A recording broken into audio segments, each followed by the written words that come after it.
हमारे टीएमसी के साथियों ने काफी कुछ कहा। जरा खुद तो अपने गरेबा में देखें। निर्मम सरकार पतन के जितने भी पैरामीटर्स हैं, उन सब पैरामीटर्स में नए नए रिकॉर्ड बनाते जा रहे हैं और यहां उपदेश दे रहे हैं। क्या हाल करके रखा हुआ है। ऐसी निर्मम सरकार से वहां के लोगों का भविष्य अंधकार के अंदर डूब रहा है, लेकिन इनको कोई परवाह नहीं है। सत्ता सुख के सिवाय कोई आकांक्षा नहीं है और वे यहां उपदेश देते हैं। घुसपैठ, दुनिया का समृद्ध से समृद्ध देश भी अपने यहां गैर कानूनी नागरिकों को बाहर निकाल रहा है। हमारे देश में घुसपैठियों को बचाने के लिए अदालतों को तब तक प्रेशर पैदा किया जा रहा है। मेरे देश का नौजवान कैसे ऐसे लोगों को माफ करेगा जो घुसपैठियों की वकालत करने के लिए ताकत लगा रहे हैं। और घुसपैठिए मेरे देश के नौजवानों के हक छीन रहे हैं, उनकी रोजी रोटी छीन रहे हैं, आदिवासियों की जमीन छीन रहे हैं। बेटे बेटियों के जिंदगी पर खतरे पैदा हो रहे हैं, लेकिन उनके लिए महिलाओं पर अत्याचार होते रहे। सत्ता नीति के सिवा कुछ करना नहीं, और वो यहां पर हमें उपदेश दे रहे हैं। Who were promised अच्छे दिन and who today struggle to survive under the weight of soaring costs. So this union budget was presented on Maghi Purnima, a day which is ideally meant for clarity, renewal of purpose, and moral responsibility. Yet, sir, this budget offers none of these. It does not heal the economy. Rather, this budget curates headlines. It speaks loudly in slogans, but softly in solutions. So this is a budget that rewards those who can avoid taxes through privilege and punishes those who pay them honestly through compulsion. With all due respect to the Honorable Finance Minister, I think the Honorable Finance Minister is appearing to practice the Robin Hood model in reverse. She drains the poor through taxation and inflation while rewarding the rich with concessions and privileges. Sir, even a cup of tea today comes with GST, but relief for the common man comes with condition, clauses, terms, and regulation. This is not a simple tax regime. It's a maze where only the powerful knows the exit and the honest taxpayer keeps paying the entry fee. Sir, Akhilesh ji was speaking before me. He was saying, UP के लिए क्या मिला है मैं इस budget में देखना चाह रहा था. Sir, 85 minutes का finance minister का speech था. Bengal was not even mentioned once. Even the freight corridor from Dankuni, referenced in this very budget, was originally announced by the then railway minister in 2009, which was Mamata Banerjee, who is now the chief minister of West Bengal. The constitution promises equality among states, but this government practices preference. Allies are funded while opponents are starved. So this is not a model of cooperative federalism. This is a model of subscription-based federalism. So the budget and the manner in which the government chooses to function forces us to confront a truth that we as citizens have been avoiding for too long. So in November 2021, on a stage thousands of miles away at the Kennedy Center, Veer Das, a young stand-up comedian from India, spoke of two Indias. Many laughed, some were offended, few paused to listen. But what he offered was not comedy. It was a warning, a prophecy, a mirror held up to a nation standing at the edge of its own contradictions. Because I too, sir, come from India. And I come from an India which proclaims Ek Bharat, Shresth Bharat. And I also come from an India where mother tongue becomes a marker of suspicion, where speaking Bengali makes you a Bangladeshi and eating fish makes you a Mughal. Sir, I come from a part of India that gave birth to revolutionaries and wrote courage in blood. And I also represent an India where saying Joy Bangla or singing Amar Sonar Bangla is enough to strip you and brand you a labeled Ghuspetiya. Sir, I come from an India that thunders Sabka Saath, Sabka Vikas from every podium. And I come from an India where West Bengal's rightful dues to the tune of 1,96,000 crores are frozen in cold bureaucratic silence. Sir, what is withheld is not just money. What is withheld is dignity. What is withheld is constitutional promise that every Indian, every state stands equal before the union. This is not governance or federalism, sir. This is a message that you stand in line or you'll be made to pay the price. And that is the tragedy of our time. India has two faces, but that one India is being asked to kneel before the other is the truth that we all are facing today. Sir, I come from an India where the finance minister proudly declares with absolute confidence that India is the fastest growing economy in the world. And I come from another India where Bengal, after contributing 6.5 lakh crores in taxes in just last 7 years, is systematically denied its rightful share. So despite repeated requests and appeals, we have been denied employment under Manrega, housing under PM Awas Yojana, road connectivity under Gram Sadak Yojana, even basic drinking water under Jal Jeevan Mission is being stopped. So I come from an India that boasts of maximum governance, minimum government. And I also come from an India where governance means abandonment, where the poorest are forced to fight for roti kapda makan, where wages are held hostage, where houses are sanctioned on paper but erased in practice, where even drinking water becomes a bargaining chip in a political vendetta. I come from an India where farmers are stopped at the national capital with nail embedded in the roads with concrete barricades. And I also come from an India where terrorists can enter the national capital and carry out blasts killing 15 innocent people. I come from an India where we are told, and I quote, India's borders are safe and they cannot be violated. A promise that is made from the highest office. And I also come from an India where that promise lies in ruins. Terrorists crosses our border, infiltrated heavily guarded militarized zones like Pahalgam, and gunned down 26 innocent civilians under broad daylight. And Honorable Sir, all of these, the abandonment, the broken promises, the selective cruelty, it's not random, it's not accidental. It flows from a single, unmistakable principle of this budget. So this budget is built on a single unmistakable principle, that is triple, teen. A writer once said, there are three kinds of lies.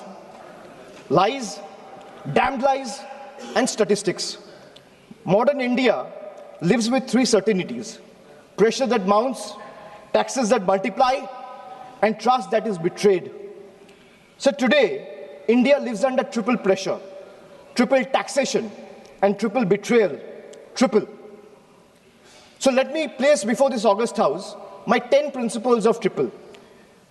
Sir पहले है triple tax trap. एक आम इंसान को लगता है मैं एक बार इनकम टैक्स दे रहा हूं, but I will explain to the chair and share with this august house that how a common man is being taxed 3 times over, not once, twice, but thrice. So the first blow is the income tax. The salaried citizen pay tax even before the salary reaches his bank account. There is no escape, no negotiation, no adjustment made for inflation. In today's India, honesty doesn't pay, it costs. So number 2 is GST. From the first biscuit with the morning tea to a school notebook, from sugar and spices in the kitchen to the electricity bills, from hospital expenses to medical expenses, from soap in the bathroom to the software at work, indirect taxes follows everywhere. Sir, जहाँ सरकार की welfare schemes नहीं पहुँचती है, वहाँ भी GST पहुँच जाती है. The government celebrates record GST revenue, but this number do not reflect growth or prosperity. They reflect a system squeezing revenue from consumption, often from necessity, not choice. So third tax is inflation, the most silent tax of all. The tax that rises without permission and collects without responsibility. It's a slow leak in the common man's wallet. For the middle class, inflation feels like the salary comes on time, but it doesn't last the month.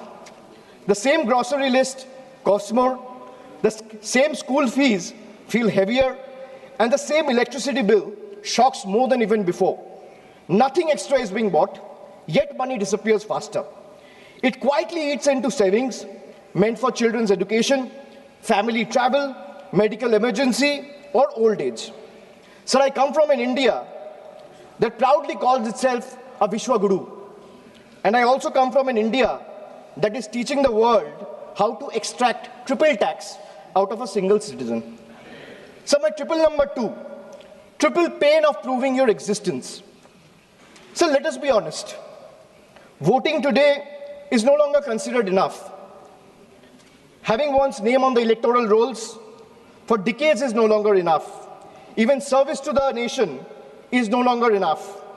You may be a decorated soldier, a Nobel laureate, a sitting High Court justice, or even a member of this august house, and still you have been asked to prove that you belong.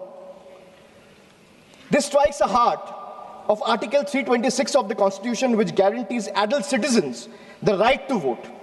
Sir, in Bengal alone, 150 lives have been lost in the last couple of months, and nearly 1 crore people are today being treated as suspects. If electoral rolls are so unreliable that every citizen must continually reprove their legitimacy, then by that same logic, sir, the legitimacy of this very house, formed on the basis of this very electoral rolls, is itself questionable. Yes. So my triple number 3, and I'll talk of 3 betrayal.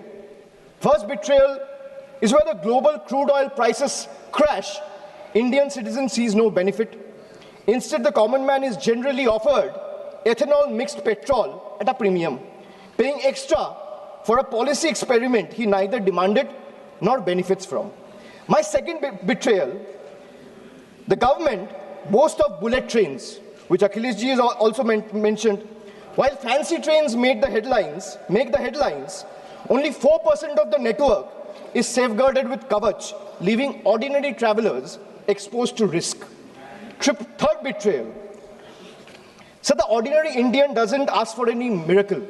They ask for clean air to breathe, clean water to drink, safe roads to return home, and affordable health care while life falters. Even these simple hopes remain uncertain. An ordinary citizen pays income tax to buy a vehicle. Or for example, an ordinary citizen pays income tax to earn, a road tax to buy a vehicle, and toll tax to drive it on the road, often broken, unsafe, and unfinished. So 3 payments on 1 journey. अगर एक इंसान income tax दे रहा है तो एक गाड़ी को सड़क पे चलाने के लिए सर उसको 3 बार टैक्स देना पड़ता है. एक है इनकम टैक्स, दूसरा है रोड टैक्स, तीसरा है toll tax. That is why I said 3 betrayals. So now I'll come to triple bonanzas for the rich. So this budget reveals a clear pattern. First, a triple bonanza for the elites and a triple lock on the poor. So top 10% of this country now corner 57% of nation's income. and 65% of its wealth, while the bottom half survives on just 6.4%. In this economy, money earns money, but survival earns nothing. Second, so if you look at taxation and support, foreign cloud giants are handed tax holidays, while Indian MSME, the very backbone of employment, are left empty-handed.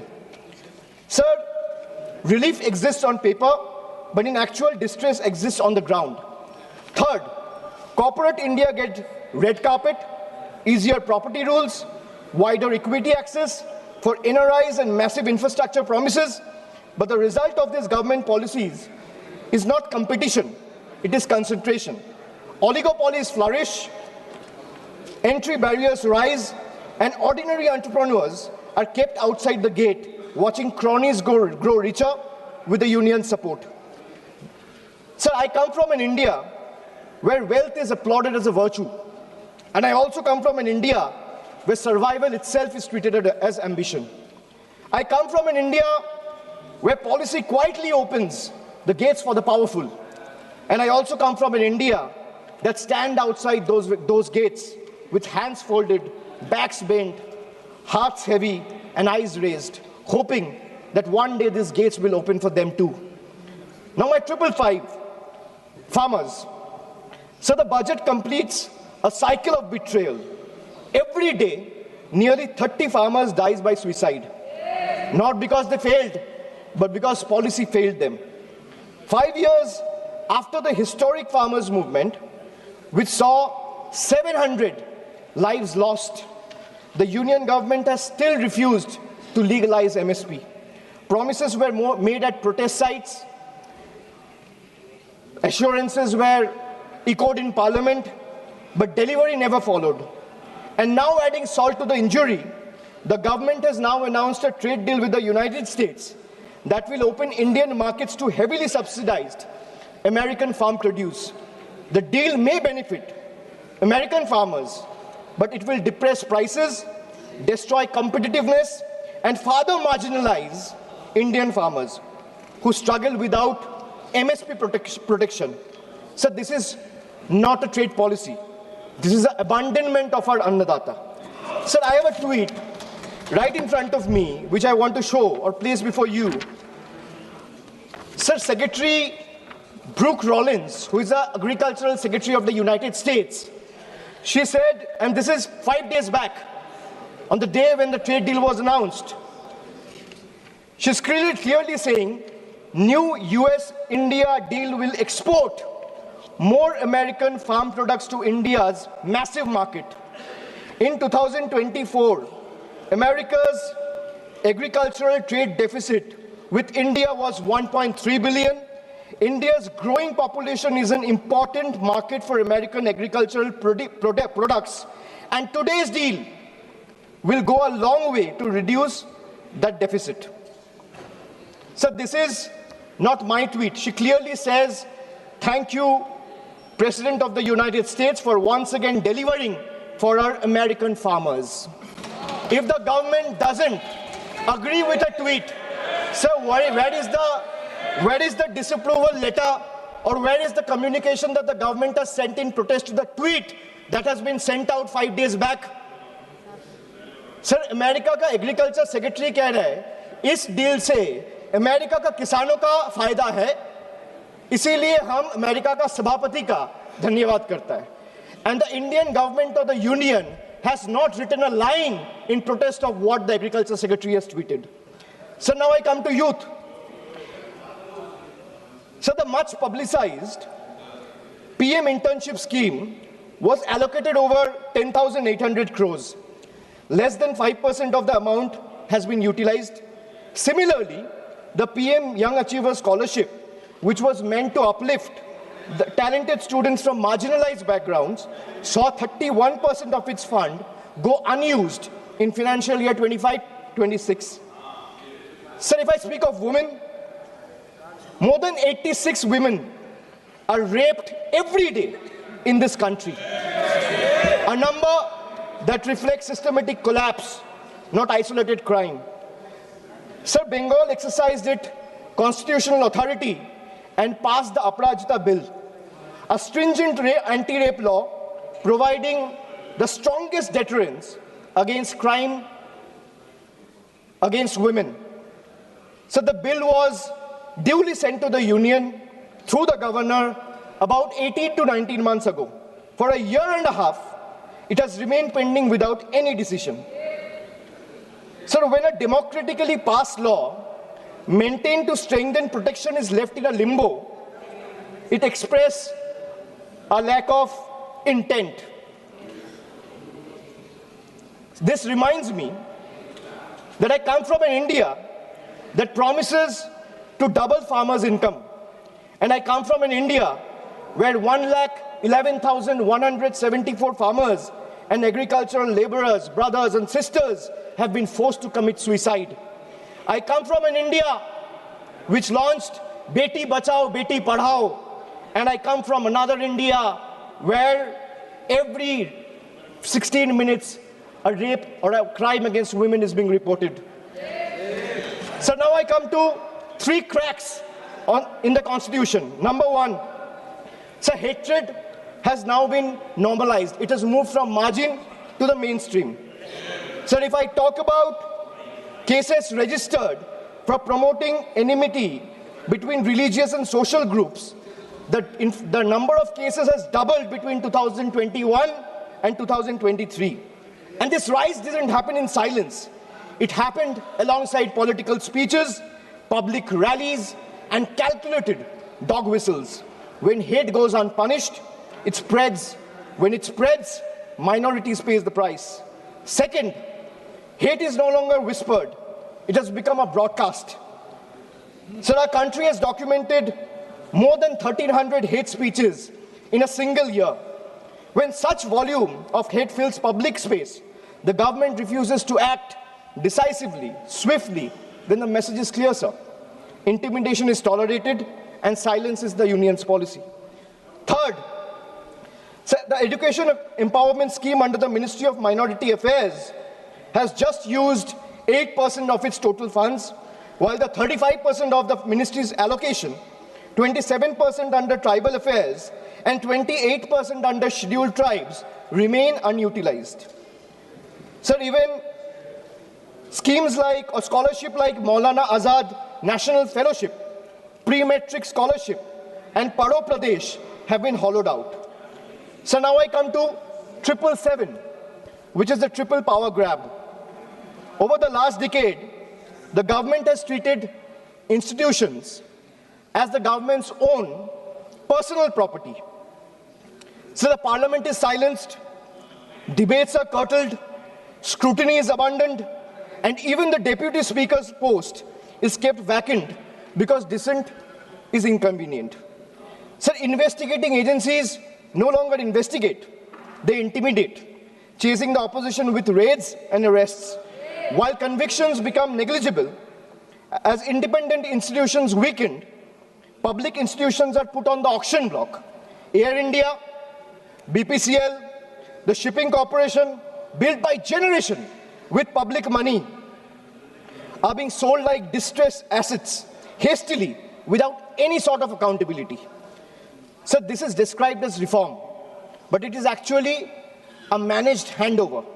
When institutions are bent to serve power and national assets are reduced to headlines and handover, the Constitution is not broken in protest, it's torn apart. So I come from an India where the Honorable Prime Minister says, na khaunga, na khane dunga. And I also come from an India where questioning the washing machine that gave reprieve to 23 of the 25 leaders who joined the BJP makes you the most corrupt one. So now I come to triple jumla on finances. Agriculture. So the budget waxes eloquent about coconut, cocoa, cashew, sandalwood, fisheries and AI advisories, but remains silent on MSP assurances, procurement expansion. There is no price stabilization fund, no diesel support, no fertilizer relief, and no electrical subsidy.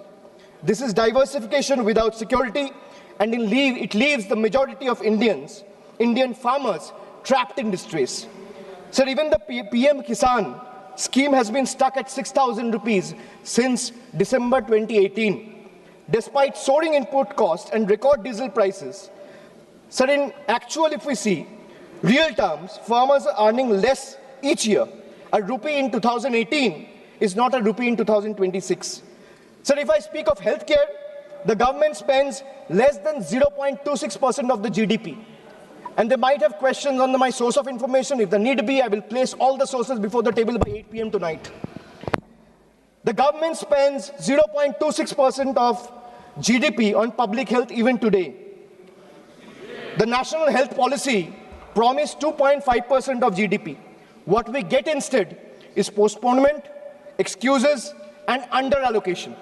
In a country where illness is still the fastest road to poverty, this budget chooses flyover over first aid, optics over oxygen, and announcement over actual care. So if I speak of infrastructure, the smart city mission promised transformation in 100 cities with over 2 lakh crore. Yet a decade later, what we have is half-dug roads and half-built homes. Instead of finishing the job, this budget announces new economic regions. Sir, under the Jal Jeevan mission, funds were cut by 74%, forcing states to pick up the bill. In higher education, 55,000 crore is spent on management, but 2.68 crore on infrastructure, not even enough to build a world-class lab. So now I come to my 999, the triple truth trap. And what I mean by truth is, the accountability on the government, sir, primarily rests on 3 pillars. One is the RTI Act. But when I speak of transparency, it diluted the RTI Act by expanding personal information as a ground for refusal. Sir, if you speak of PM Cares, the PMO claims it lies outside the purview of RTI because it's a private fund. A fund that is created by public authority in a public office with the money of the people is being claimed as a private fund. There's no accountability. Sir, NFHS and NCRB data has been frozen because welfare still runs on census 2011. Sir, if I am to summarize the budget from the perspective of 3 stalwarts, B.R. Ambedkar warned us. What is the moral verdict of the budget? If we were to look at it from the perspective of Dr. Ambedkar, Gandhiji, or Swami Vivekananda, Dr. Ambedkar warned us that democracy is not just institutions. It is a constitutional morality. Gandhiji taught us economics divorced from ethics is violence. Swami Vivekananda reminded us that a nation cannot rise by crushing the weakest. Well, this budget violates all 3. In today's India, sir, tax does not follow income. Tax follows life. आज के भारत में tax कमाई के पीछे नहीं, जिंदगी के पीछे है, चलता है, sir. I will give you a small example. A baby is born, his milk and diapers are taxed. He grows, his education is taxed. He studies, his books, pencil, and mobile data are taxed. He starts earning, his income is taxed. He saves for future, his savings are taxed. He spends to survive, his survival is taxed. He goes to work, his fuel is taxed. He falls sick, his illness is taxed. He grows old, pension and healthcare are also taxed. And Honorable Speaker, even after his death, the family still pays tax.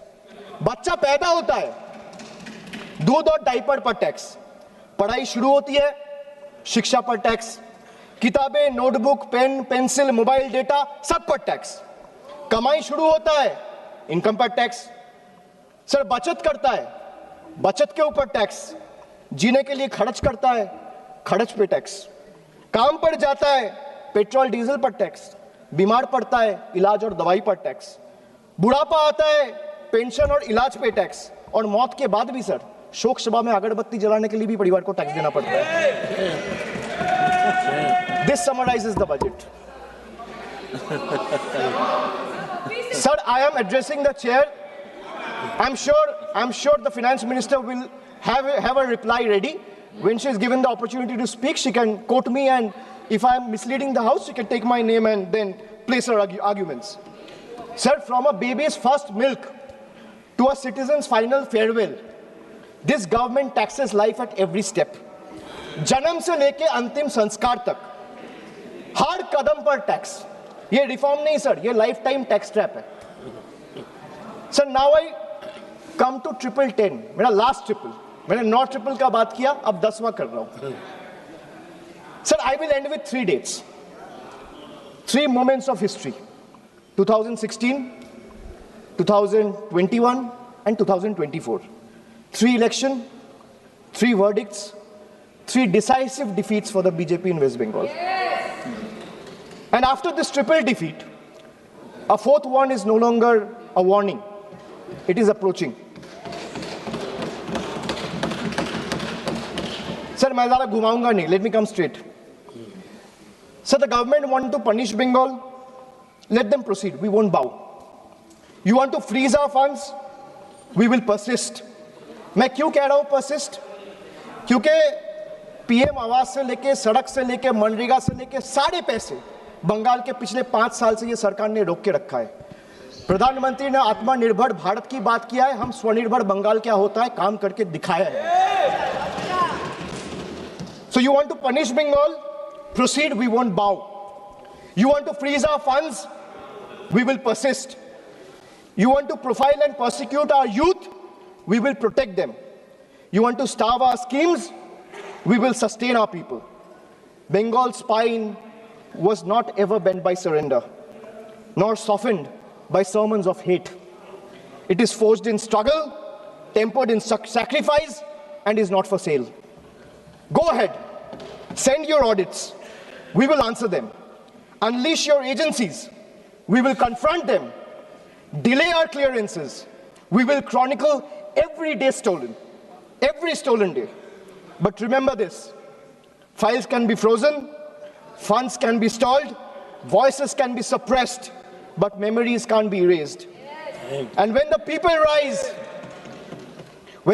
rise and the ballot breaks the silence, we will settle the final account. You will wear the mask of the union, we will raise the mirror of the people. And when truth looks back, power will bend and we'll have to blink first. So this reminds me again that I come from an India that celebrates labor as a backbone of the economy, the hands that build our highways, factories, ports, cities, this parliament. But I also represent an India where that very labor, when it travels from Bengal, is no longer seen as a labor, he's seen as a suspect. Yeah. Punished for the language he speaks. I come from an India where Northeast is proudly called Ashtalakshmi. And I also come from an India where Manipur bled for 864 days and the Prime Minister found no time to visit. I come from an India that derives its vocabulary from Ishwar Chandra Vidyasagar. And I also come from an India where Vidyasagar's bust was vandalized by ruling party at the center. I come from an India where we worship Ma Durga as Supreme Shakti. And I also come from an India where Ma Durga's ancestry is questioned by BJP leaders. Sir, I really come from two India. And honestly, I'm tired of explaining this house which India I belong to. Because the truth are, they both exist. And until and unless we acknowledge the second one exists, we will never be able to be the first one we claim to be. So budgets can divide, politics can polarize, power can pretend, but there's something deeper than budgets, older than governments, and stronger than fear, which is the moral imagination of the people. When institutions weaken and language loses its faith, it is our literature, our culture, our shared memory that rises to remind the nation of who it is and who it must never cease to be. So I finally return to the Constitution. When you open the Constitution, it opens with the words, "We, the people of India." It's not a ceremonial phrase. It's a declaration of sovereignty. It's a reminder that power flows upward from the people, not the other way down. That governments may rule, but people remain the supreme.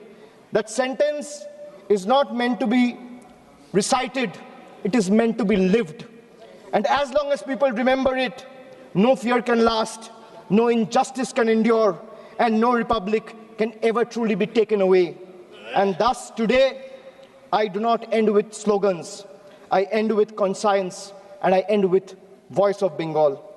এই মৃত্যু উপত্যকা আমার দেশ না, এই জল্লাদের উল্লাস মঞ্চ আমার দেশ না, এই বিস্তীর্ণ শ্মশান আমার দেশ না, এই রক্তস্নাত কসাইখানা আমার দেশ না।